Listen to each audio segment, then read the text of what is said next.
peerless refinement, ruggedly handsome, unrivaled capability. But enough about me. Alex, what are we up to today? No, we are not up to anything. I have the new Range Rover. Yes. And you, I don't know why you're here. Well, charming, first of all, but also I'm here to keep you company, maybe give a bit of moral support, make sure you don't crash anything. Hang on a minute, I'm sorry. Have I ever crashed a Range Rover? No. And have you? Yes, but... No, but nothing. No, I can handle this. Go on. Charming. As I was saying before Mr. Ruggedly something interrupted, this is the new Range Rover.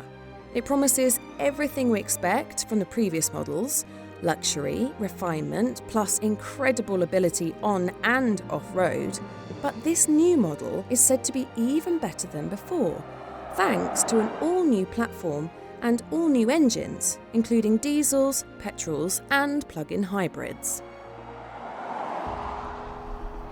It doesn't actually matter which of those engines you go for, because the first thing you notice when you're on the move is how quiet this car is.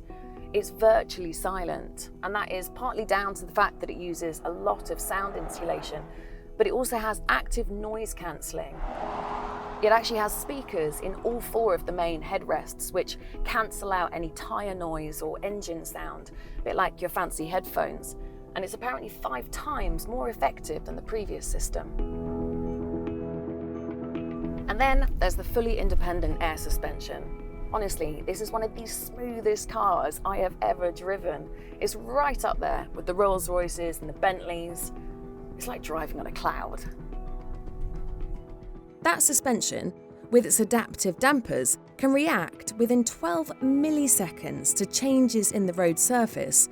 That said, it weighs 2.5 tons, so there is still a lot of body roll in the corners. It's not a sports car, but I can forgive that because it's very comfy.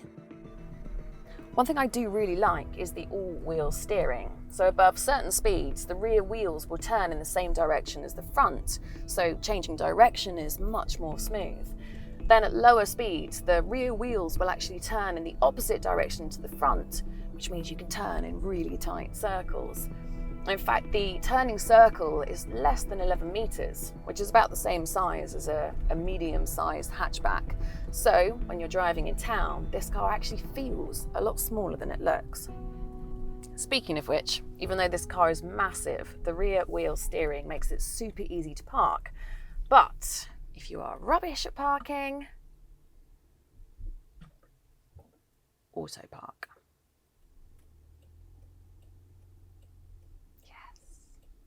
So clever. No way. Oh, I love it. How easy is that? Oh, yes. Job done.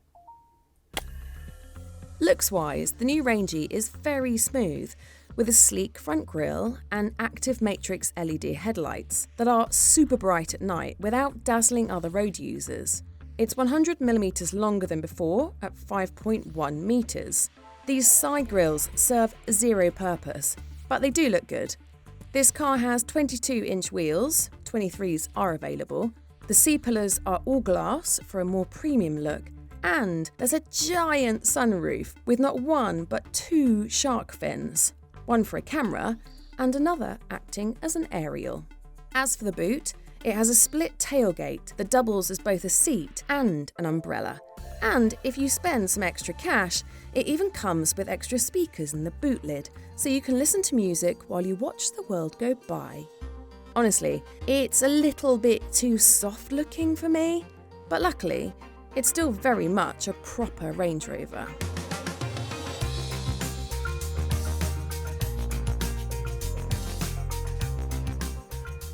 Yes, now this is what the Range Rover is made for. But there's something a bit weird about driving a £120,000 luxury vehicle through this. I mean, it's completely rugged out there. Look at it. And yet in here, it's just serene, peaceful. Now, like the previous Range Rover, this one has the terrain response system. So if you push this button here, you can choose what off-road mode you want. So grass, gravel, snow, mud ruts, sand, rock crawl, or wading. Or if you're feeling a bit lazy, you can actually push the button in and the car will go into auto and figure things out for you. Right, there are two more things that I want to show you. First is the transparent bonnet system.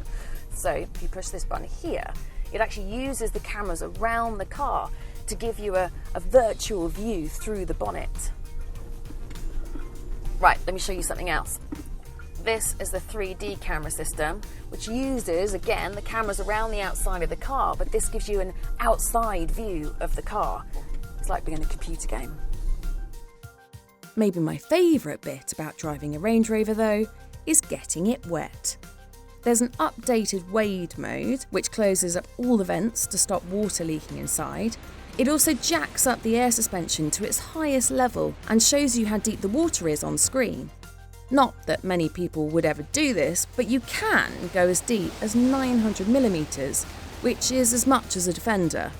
When you're finished going for a dip, the car will automatically and gently apply the brakes as you drive to dry them off. So, when you're ready to use them again, there's no loss in braking performance.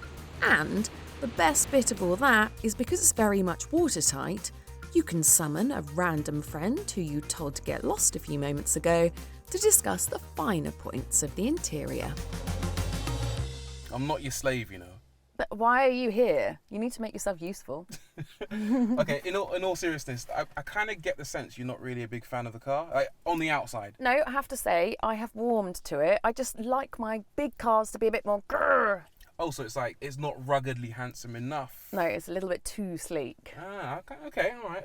You can't dispute, though, I think, the interior. Yeah, that is sweet. It's very pretty. Only thing is, in this spec, not very baby friendly. No. That'll get ruined really quickly.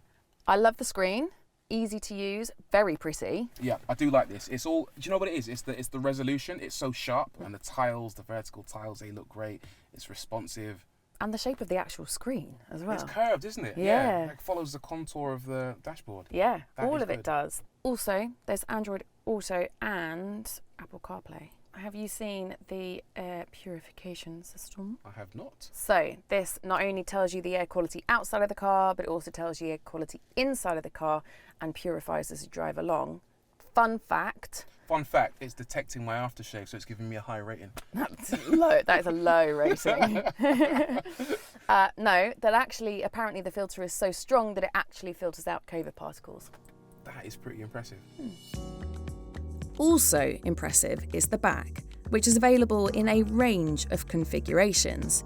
You can get the Rangey as a 7-seater, a 5-seater, or in the case of the SV Autobiography, as a 4-seater with a rather clever central table that folds out so you can use the car as a mobile office. That table is really cool. Yeah, it is, but how much work do you actually do in the back seat? I do all my best work in the back seat.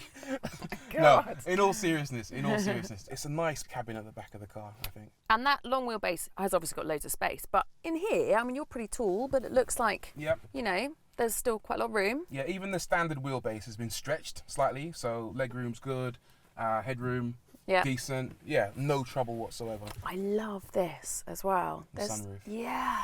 It is good. I'm slightly annoyed by this bar. I'm not going to lie to you. I know it's probably for like structural rigidity or something, but it just looks a bit naff. Yeah, I know what you mean. It doesn't sound good No, either. it doesn't sound good. Is this double glazing? I'm not sure, but I do know that the windows are Yeah. all round. And talking of which, look.